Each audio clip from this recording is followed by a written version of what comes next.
তো নমস্কার বন্ধুরা, আমি শিউলি সুইট ফ্যামিলিতে সবাইকে স্বাগত। তো দেখো, আমি তোমাদের জন্য আজকে নিয়ে এসেছি একটা অন্য ধরনের রেসিপি। তো আমার আজকের রেসিপি হচ্ছে ডিমের বড়ার ডালনা। তো ডিমের বড়ার ডালনা বানানোর জন্য দেখো, আমি এখানে ডিমের বড়াগুলোকে বেসন দিয়ে আর একটু নুন, হলুদ, লঙ্কার গুঁড়ো আর বেসন দিয়ে মিক্স করে আমি এগুলোকে ভেজে নিয়েছি। এখানে নিয়েছি একটু পেঁয়াজ কুচিয়ে নিয়েছি আর আলু ডুমো ডুমো করে কেটে নিয়েছি। এখানে রয়েছে তেজপাতা, এখানে রয়েছে লবণ, এখানে রয়েছে লঙ্কা গুঁড়ো, এখানে রয়েছে হলুদ গুঁড়ো, আর এখানে রয়েছে আদা আর পেঁয়াজ রসুন একসঙ্গে বাটা। আর রান্নাটা আমি করবো হচ্ছে সর্ষের তেলে। তো এখানে নিয়ে নিয়েছি তেজপাতা, নিয়েছি দুটো টুকরো করে নিয়েছি, দুটোই টুকরো করে নেব। আর এখানে রেখেছি ভাজা মশলা গুঁড়ো, ধনে জিরে একসঙ্গে ভেজে গুঁড়ো করে রেখেছি। আর এখানে রয়েছে শাহি গরম মশলা। তো চলো, এই কড়াইতে আমি এই বড়াগুলোকে ভেজে তুলে নিয়েছি। এখানে অল্প একটু তেল রয়েছে, আমি এর মধ্যে আরও কিছুটা মাস্টার্ড অয়েল দিয়ে দেবো, সর্ষের তেল। তো আরেকটা জিনিস দেখানো হয়নি, গোটা জিরে। আমি এখন এই গোটা জিরেটা ফোড়ন দেবো। তো দেখো, আমার তেলটা গরম হয়ে গেছে, এর মধ্যে আমি গোটা জিরে ফোড়ন দিয়ে দিলাম। জিরেটা একটু ভাজা ভাজা হবে। তো দেখো বন্ধুরা, আমার জিরেটা খানিকটা ভাজা ভাজা হয়ে গেছে। এবার এর মধ্যে আমি এই আলুগুলোকে দিয়ে দেবো।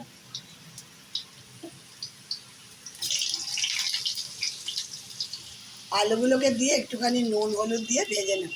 তো নুন দিয়ে দিয়েছি, একটু হলুদও দিয়ে দিলাম, দিয়ে আলুগুলোকে আমি নাড়িয়ে চাড়িয়ে ভেজে নেব।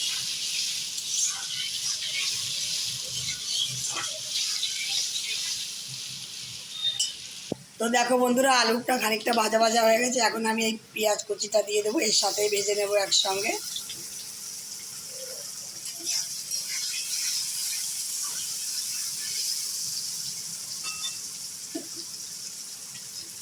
আর আমি যে তেজপাতা রেখেছিলাম, এই তেজপাতা দুটোকেও ছিঁড়ে দিয়ে দিলাম।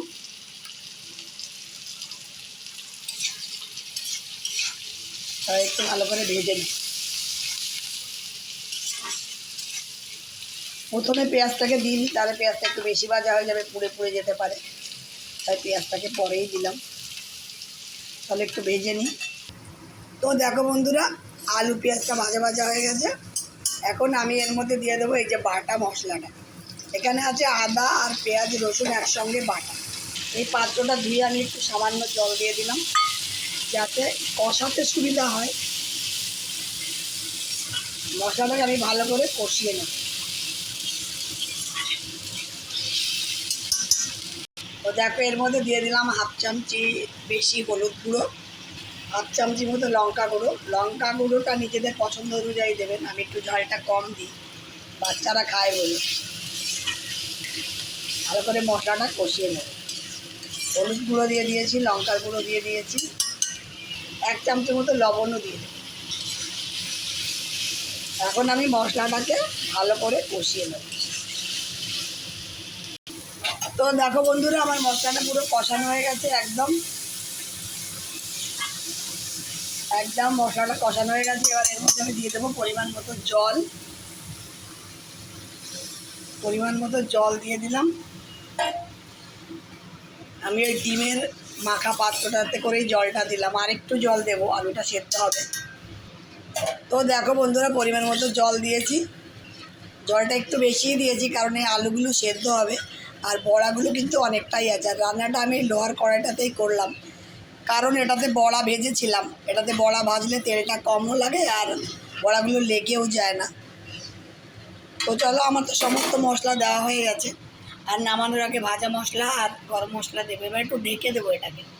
তো দেখো বন্ধুরা, 10 মিনিটের জন্য একটু ঢাকা দিয়ে দেবো, যাতে আলুটা সেদ্ধ হয়ে যায়।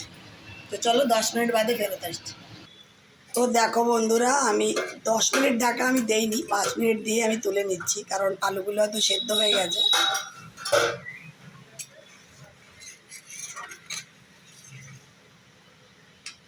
না, আলুগুলো আমার সেদ্ধ হয়ে গেছে, প্রায় 5 মিনিট ঢাকা দিয়েছিলাম। এখন আমি এই ভেজে রাখা বড়াগুলোকে দিয়ে দেবো। তো দেখো, বড়া কিন্তু অনেকগুলোই আছে। ভেজে রাখা বড়াগুলোকে আমি দিয়ে দিলাম। এবার এটাকে আমি ভালো করে ফুটিয়ে গরম মশলা দিয়ে নামিয়ে নেব। প্রায় রান্নাটা আমার হয়ে গেছে, আর একটু বড়াগুলো দিয়ে একটু ফুটিয়ে নেব। তো দেখো বন্ধুরা, প্রায় হয়ে গেছে আমার বড়ার তরকারি। এবার আমি এই ভাজা মশলাটা দিয়ে দিলাম, ধনে আর জিরের গুঁড়ো ভাজা, এটাকে দিয়ে মিক্স করে নেব।